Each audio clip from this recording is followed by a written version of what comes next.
नमस्कार दोस्तों, स्वागत है आपका 21 जुलाई 2023 आपकी अपनी फुल पत्ती वाली क्लास में, जिसमें चर्चा करेंगे रोज की तरह करंट अफेयर से जुड़े 10 महत्वपूर्ण सवाल जो आपकी प्रतियोगी परीक्षाओं के लिए काफ़ी महत्वपूर्ण होने वाले हैं। दोस्तों, यदि आपने हमारे पिछले करंट अफेयर की वीडियोज़ नहीं देखे हैं तो वो भी आप ज़रूर से देखें, जिसका लिंक इस वीडियो के नीचे कमेंट सेक्शन में मिल जाएगा।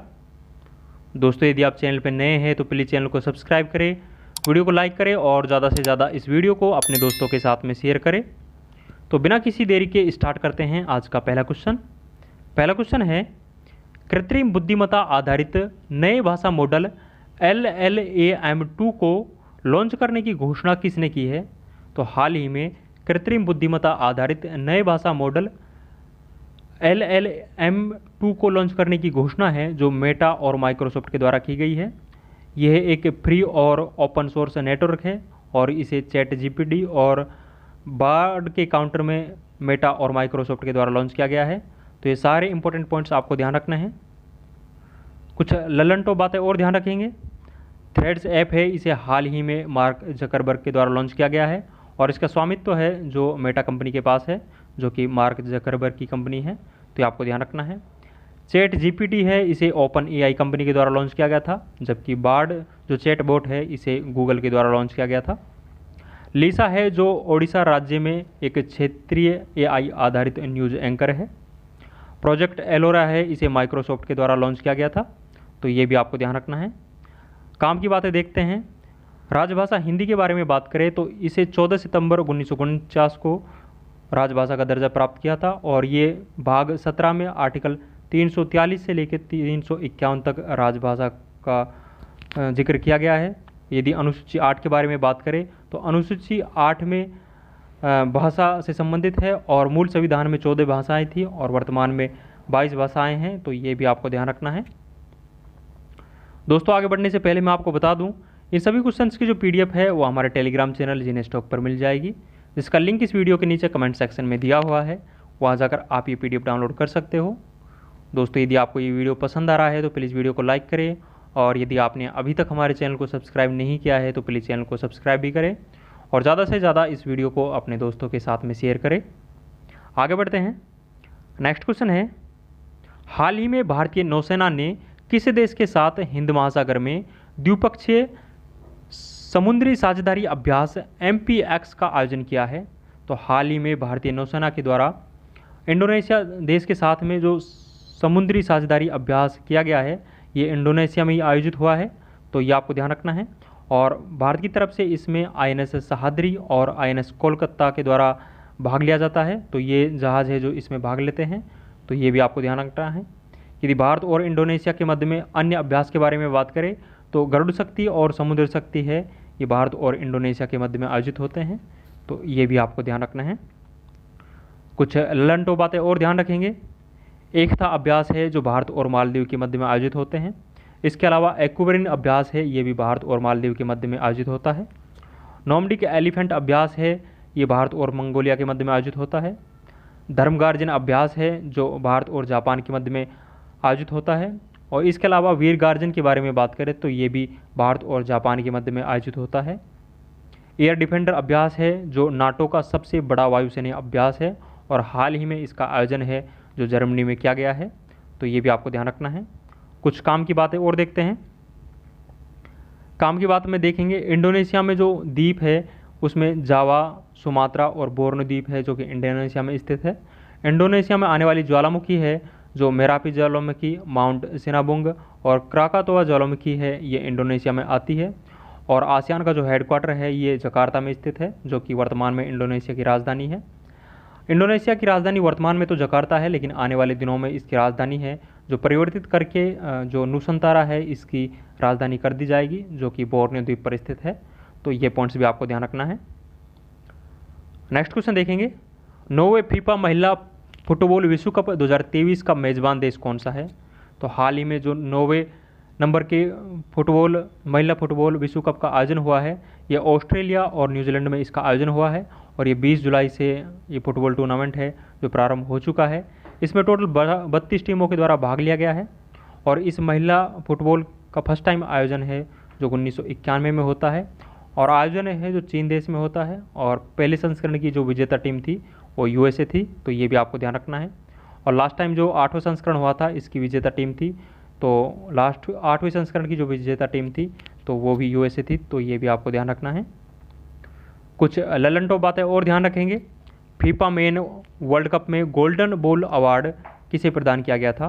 तो 2022 में जो फीफा वर्ल्ड कप हुआ है इसमें गोल्डन बॉल का अवार्ड है ये लियोनेल मेसी को प्रदान किया गया था, जो कि अर्जेंटीना के कैप्टन थे। जबकि गोल्डन बूट अवार्ड है ये किलियन मेबापे को प्रदान किया गया था, जो कि फ्रांस के खिलाड़ी थे, तो ये आपको ध्यान रखना है। संतोष ट्रॉफी का संबंध है जो फुटबॉल से है, और डुरंड ट्रॉफी है इसका संबंध भी फुटबॉल से है।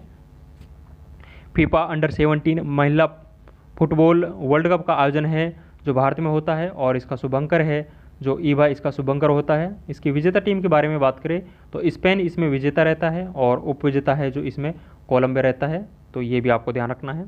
और हाल ही में हीरो इंटरकॉन्टिनेंटल कप का विजेता है जो भारत बना है, और इस हीरो इंटरकॉन्टिनेंटल कप का आयोजन है जो भारत में ही होता है, तो ये भी आपको ध्यान रखना है। कुछ काम की बातें और ध्यान रखेंगे। पहला फीफा वर्ल्ड कप है जो साल 1930 में खेला जाता है, और इसका आयोजन है जो उरुग्वे देश में होता है, और फर्स्ट टाइम जो विजेता था वो भी उरुग्वे था, तो ये भी आपको ध्यान रखना है। जो नेक्स्ट फीफा वर्ल्ड कप होने वाला है जो कि 2026 में होगा, इसका आयोजन है जो यूएसए, कनाडा और मैक्सिको देश में इसका आयोजन होने वाला है, तो ये भी आपको ध्यान रखना है। नेक्स्ट क्वेश्चन देखेंगे। हाल ही में 565 किलोमीटर प्रति घंटा की गति से सबसे तेज़ बैडमिंटन हिट का गिनीज वर्ल्ड रिकॉर्ड किसने बनाया है? तो हाल ही में 565 किलोमीटर प्रति घंटा की रफ्तार से जो सबसे तेज़ बैडमिंटन हिट का रिकॉर्ड है जो सात्विक रैंकीरेड्डी के द्वारा बनाया गया है, मतलब सात्विक जो साईराज है इनके द्वारा ये रिकॉर्ड है जो बनाया गया है, तो ये आपको ध्यान रखना है। कुछ ललन टॉप बातें और ध्यान रखेंगे। हाल ही में स्विस ओपन, कनाडा ओपन और इंडोनेशिया ओपन है जो साल 2023 में खेले गए हैं, इनका खिताब है जो सात्विक और चिराग की जोड़ी के द्वारा जीता गया है, तो ये आपको ध्यान रखना है। और हाल ही में जो मलेशिया मास्टर्स का आयोजन हुआ है इसका खिताब है जो एच प्रणॉय के द्वारा जीता गया है। ओरिलेंस ओपन 2023 में जो खिताब है ये प्रियांशु राजावत के द्वारा जीता गया है, तो ये भी आपको ध्यान रखना है। कुछ काम की बातें और देखेंगे। थॉमस कप और उबेर कप का संबंध है ये बैडमिंटन से है, और साल 2022 में थॉमस कप पहली बार है जो भारत के द्वारा जीता गया था। तो ये सारे इंपॉर्टेंट पॉइंट्स आपको ध्यान रखने हैं। आपकी परीक्षाओं की दृष्टि से जितने भी ललन टॉप पॉइंट्स है ये काफ़ी इंपॉर्टेंट है। नेक्स्ट क्वेश्चन देखेंगे। दुनिया के सबसे बड़े कार्यालय भवन का निर्माण भारत में कहाँ किया गया है? तो सबसे बड़े कार्यालय भवन का निर्माण है जो भारत में गुजरात में किया गया है। इसका नाम है जो सूरत डायमंड फोर्स इसका नाम होगा, जो कि एक हीरा व्यापार का केंद्र होगा। इसका निर्माण है जो मार्फो जेनेसिस नामक कंपनी के द्वारा इसका निर्माण किया गया है। इससे पहले विश्व का सबसे बड़ा जो कार्यालय था वो पेंटागन कार्यालय था, और लगातार 80 वर्षों से ये विश्व का सबसे बड़ा कार्यालय बना हुआ था, और अब विश्व का सबसे बड़ा कार्यालय है जो सूरत डायमंड फोर्स होगा जो कि गुजरात में स्थित है। नेक्स्ट देखते हैं, कुछ ललन टॉप बातें और डिस्कस करेंगे। भारत का सबसे बड़ा हाईकोर्ट के बारे में बात करें तो ये झारखंड में स्थित है। सबसे लंबा रेलवे प्लेटफॉर्म है जो कि सिद्धरूदास स्वामी प्लेटफॉर्म है, ये भारत का ही नहीं अपितु विश्व का सबसे बड़ा प्लेटफॉर्म है, मतलब सबसे लंबा प्लेटफॉर्म है, और ये कर्नाटक राज्य में स्थित है। इससे पहले गोरखपुर जो रेलवे प्लेटफॉर्म था ये विश्व का सबसे बड़ा प्लेटफॉर्म था। नदी पर निर्मित सबसे ऊंचा ब्रिज है ये चेनाब नदी पर स्थित है। हीरे का चमकना है ये पूर्ण आंतरिक परावर्तन के सिद्धांत पर के कारण है जो हीरा चमकता है, तो ये आपको ध्यान रखना है। कुछ काम की बातें और ध्यान रखेंगे। कार्बन के अपर रूप के बारे में बात करें तो हीरा, ग्रेफाइट और फुलरिन को कार्बन के अपर रूप के नाम से जानते हैं, और हीरो की राजधानी है ये एंटबर्ग बेल्जियम में स्थित है, तो ये भी आपको ध्यान रखना है। नेक्स्ट क्वेश्चन देखेंगे। उन्नत पर्यावरण समाधान श्रेणी में अंतर्राष्ट्रीय एनी पुरस्कार किसे प्रदान किया गया है? तो हाल ही में 15वें क्रम के उन्नत पर्यावरण समाधान श्रेणी में अंतर्राष्ट्रीय एनी पुरस्कार है जो थल्लापेल प्रदीप को प्रदान किया गया है, जो कि आईआईटी मद्रास में केमिस्ट्री के प्रोफेसर है, और ये पुरस्कार है जो ऊर्जा और पर्यावरण रिसर्च के लिए प्रदान किया जाता है, तो ये भी आपको ध्यान रखना है। और 14वें क्रम का ये एनी पुरस्कार है जो CN राव को प्रदान किया गया था, तो ये सारे इंपॉर्टेंट पॉइंट्स आपको ध्यान रखने हैं। कुछ ललन टॉप बातें और ध्यान रखेंगे। हाल ही में अंतर्राष्ट्रीय बुकर पुरस्कार है जो जॉर्जी गोस्पिडनोव को प्रदान किया गया था। इससे पहले अंतर्राष्ट्रीय बुकर पुरस्कार है जो किसे प्रदान किया गया था, इसका आंसर आप कमेंट सेक्शन में ज़रूर दें। ग्रैमी पुरस्कार है, ये संगीत के क्षेत्र का सबसे बड़ा सम्मान है और हाल ही में इसे रिकी केज को प्रदान किया गया था। रिकी केज के द्वारा इस पुरस्कार को 3 बार जीता गया है। आईआईटी मद्रास का पहला विदेशी कैंपस है जो जंजीबार तंजानिया में खोला गया है और आपको कमेंट सेक्शन में आंसर बताना है कि आईआईटी मद्रास का जो विदेशी कैंपस जंजीबार में खोला गया है, इसकी पहली महानिदेशक है ये किसे बनाया गया है, तो इसका आंसर है आप कमेंट सेक्शन में ज़रूर दें। भारत की नवीनतम महारत्न कंपनी है जो REC है, जो कि 12वीं महारत्न कंपनी है। कुछ काम की बातें और ध्यान रखेंगे। इटली की राजधानी के बारे में बात करें तो इटली की राजधानी है जो रोम है, जो कि टाइबर नदी के किनारे स्थित है। FAO का हेडक्वार्टर है जो रोम इटली में स्थित है और विसुवियस और एटना ज्वालामुखी है ये इटली में आती है, तो ये भी आपको ध्यान रखना है। नेक्स्ट क्वेश्चन देखेंगे, through the broken glass and art autobiography की लेखक कौन है, तो थ्रू द ब्रोकन ग्लास जो ऑटोबायोग्राफी है इसके लेखक है जो TN सेशन इसके लेखक है। TN सेशन है जो भारत के पूर्व मुख्य चुनाव आयुक्त थे, जो साल 1990 से 1995 के दौरान भारत के मुख्य चुनाव आयुक्त थे, तो ये आपको ध्यान रखना है। कुछ लल्लनटॉप बातें और ध्यान रखेंगे। विक्ट्री सिटी पुस्तक है ये सलमान रुश्दी की है। गोल्डन ईयर बुक्स है जो कि रस्किन बॉन्ड की है। अंबेडकर ए लाइफ जो बुक है ये शशि थरूर की है और इसके अलावा इनकी एरा ऑफ डार्कनेस जो पुस्तक है ये भी शशि थरूर की है। 800 बायोपिक है ये मुत्तैया मुरलीधरन की बायोपिक है, तो ये भी आपको ध्यान रखना है। कुछ काम की बातें और ध्यान रखेंगे। चुनाव आयोग की जो स्थापना है ये 25 जनवरी 1950 को चुनाव आयोग की स्थापना होती है और जो पहले मुख्य चुनाव आयुक्त थे भारत के वो सुकुमार सेन थे। यदि पहली महिला मुख्य चुनाव आयुक्त के बारे में बात करें तो वो रमा देवी थी और वर्तमान में भारत के जो मुख्य चुनाव आयुक्त है वो राजीव कुमार है। तो ये सारे इंपॉर्टेंट पॉइंट्स आपको ध्यान रखना है। नेक्स्ट क्वेश्चन देखेंगे, हाल ही में पहले वैश्विक खाद्य नियामक सम्मेलन 2023 का उद्घाटन कहाँ किया गया है, तो हाल ही में पहले वैश्विक खाद्य नियामक सम्मेलन 2023 का उद्घाटन है जो नई दिल्ली में किया गया है और कृषि मंत्रालय और स्वास्थ्य मंत्रालय के द्वारा, इन दोनों के ही द्वारा इस सम्मेलन का उद्घाटन किया जाता है। और इस वर्ष जो इसकी थीम थी वसुदेव कुटुंबकम है जो इस वर्ष इसकी थीम रही है, तो ये भी आपको ध्यान रखना है। कुछ लल्लनटॉप बातें और ध्यान रखेंगे। G20 2023 का जो 18वां सम्मेलन हुआ है इसका आयोजन है जो भारत में हुआ है, आप सभी को भली बात ही पता है। भारत ने G20 की जो अध्यक्षता है जो वसुदेव कुटुंबकम थीम के साथ में की है और इसमें भारत का जो शेरपा है वो अमिताभ कांत जी है। SCO 2023 का आयोजन है ये भारत में हुआ है और आपको कमेंट सेक्शन में आंसर देना है कि SCO की जो विदेश मंत्रियों की बैठक है वो हाल ही में कहाँ पर हुई है। G7 2023 है, इस सम्मेलन का आयोजन है जो जापान में होता है। ब्रिक्स 2023 का आयोजन है जो साउथ अफ्रीका में होता है, तो ये सारे पॉइंट्स आपको ध्यान रखना है। कुछ काम की बातें और ध्यान रखेंगे। फसाई के बारे में बात करें तो फसाई की जो स्थापना है जो 2006 के अधिनियम के तहत फसाई की स्थापना होती है और स्वास्थ्य और परिवार कल्याण मंत्रालय के द्वारा फसाई की स्थापना की जाती है, तो ये भी आपको ध्यान रखना है। नेक्स्ट क्वेश्चन देखेंगे, देश की पहली सैटेलाइट नेटवर्क पोर्टल साइट कहाँ स्थापित की जाएगी, तो देश की पहली सैटेलाइट नेटवर्क पोर्टल साइट है ये गुजरात के मेहसाणा में स्थापित की जाएगी और सेकंड जो सैटेलाइट नेटवर्क पोर्टल साइट है ये तमिलनाडु में प्रस्तावित है। इसको निर्माण करने वाली जो कंपनी है वो वनवेव कंपनी है, तो वनवेव कंपनी के द्वारा इनका निर्माण किया जा रहा है, तो ये आपको ध्यान रखना है। कुछ लल्लनटॉप बातें और ध्यान रखेंगे। चंद्रयान 3 है जिसे हाल ही में 14 जुलाई को प्रक्षेपित किया गया है, इसे LVM-3 M4 रॉकेट से लॉन्च किया गया है, तो ये आपको ध्यान रखना है। PSLV C-25 से मंगलयान को प्रक्षेपित किया गया था।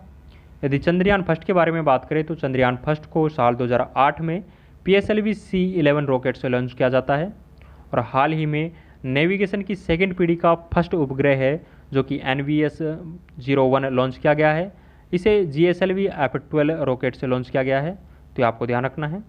और SSLV D2 से हाल ही में इस आज़ादी सेट और EOS-07 जो ये सैटेलाइट है ये लॉन्च किया गया है, तो ये आपको ध्यान रखना है। कुछ काम की बातें और ध्यान रखेंगे। यदि इसरो के बारे में बात करें तो इसरो की स्थापना है जो 15 अगस्त 1969 को इसरो की स्थापना होती है। वर्तमान में इसरो का हेड है जो एस सोमनाथ है। और यदि उपग्रह के बारे में बात करें तो जो इसरो उपग्रह प्रक्षेपित करता है वो सतीश धवन अंतरिक्ष केंद्र श्री हरिकोटा से प्रक्षेपित करता है, तो ये भी आपको ध्यान रखना है। आज का अंतिम क्वेश्चन देखेंगे। अंतिम क्वेश्चन है, नीति आयोग के राष्ट्रीय बहुआयामी गरीबी सूचकांक 2023 के अनुसार गरीबी में सर्वाधिक कमी दर्ज करने वाला राज्य कौन सा है? तो हाल ही में नीति आयोग के द्वारा राष्ट्रीय बहुआयामी गरीबी सूचकांक 2023 से जारी किया गया है। इसमें सर्वाधिक जो गरीबी में कमी दर्ज की गई है वो उत्तर प्रदेश राज्य में दर्ज की गई है। यहाँ पर 3.43 करोड़ जो लोग हैं वो गरीबी रेखा से बाहर हुए हैं, तो ये आपको ध्यान रखना है। यदि बात करें साल 2015 और 16 की तुलना में वर्ष 2019 और 21 में 13.5 करोड़ लोग हैं जो गरीबी रेखा से बाहर आए हैं, तो ये भी आपको ध्यान रखना है। और ये जो राष्ट्रीय बहुआयामी गरीबी सूचकांक है ये नीति आयोग के द्वारा जारी किया गया है, तो ये पॉइंट्स भी आपको ध्यान रखना है। कुछ लल्लन टॉप बातें और ध्यान रखेंगे। सुरेश तेंदुलकर समिति का संबंध है जो गरीबी से है। पॉवर्टी एंड अनब्रिटिश रूल जो बुक है ये दादा भाई नारोजी की है। निर्यात तैयारी सूचकांक है, इसमें शीर्ष राज्य है जो तमिलनाडु है, तो ये आपको ध्यान रखना है। कुछ काम की बात और ध्यान रखेंगे। यदि नीति आयोग के बारे में बात करें तो नीति आयोग की जो स्थापना है ये योजना आयोग के स्थान पर की गई थी। इसकी स्थापना है जो 1 जनवरी 2015 को इसकी स्थापना होती है। और इसका जो वर्तमान में उपाध्यक्ष है वो सुमन बेरी वर्तमान में इसका उपाध्यक्ष है। और वर्तमान CEO के बारे में बात करें तो BVR सुब्रमण्यम है नीति आयोग के वर्तमान में CEO है, तो ये भी आपको ध्यान रखना है। दोस्तों 10 इंपॉर्टेंट क्वेश्चन हमने डिस्कस किए हैं जो कि आपकी परीक्षाओं की दृष्टि से काफ़ी इंपॉर्टेंट है। इन सभी 10 क्वेश्चन की जो PDF है वो हमारे टेलीग्राम चैनल जीनेस टॉक पर मिल जाएगी, जिसका लिंक इस वीडियो के नीचे कमेंट सेक्शन में दिया हुआ है। वहाँ जाकर आप ये PDF डाउनलोड कर सकते हो। दोस्तों यदि आपको ये वीडियो पसंद आया है तो प्लीज़ वीडियो को लाइक करें, और यदि आपने अभी तक हमारे चैनल को सब्सक्राइब नहीं किया है तो प्लीज़ चैनल को सब्सक्राइब करें और ज़्यादा से ज़्यादा इस वीडियो को अपने दोस्तों के साथ में शेयर करें। मिलते हैं नेक्स्ट वीडियो में। आज के लिए बस इतना ही। Thank you. जय हिंद।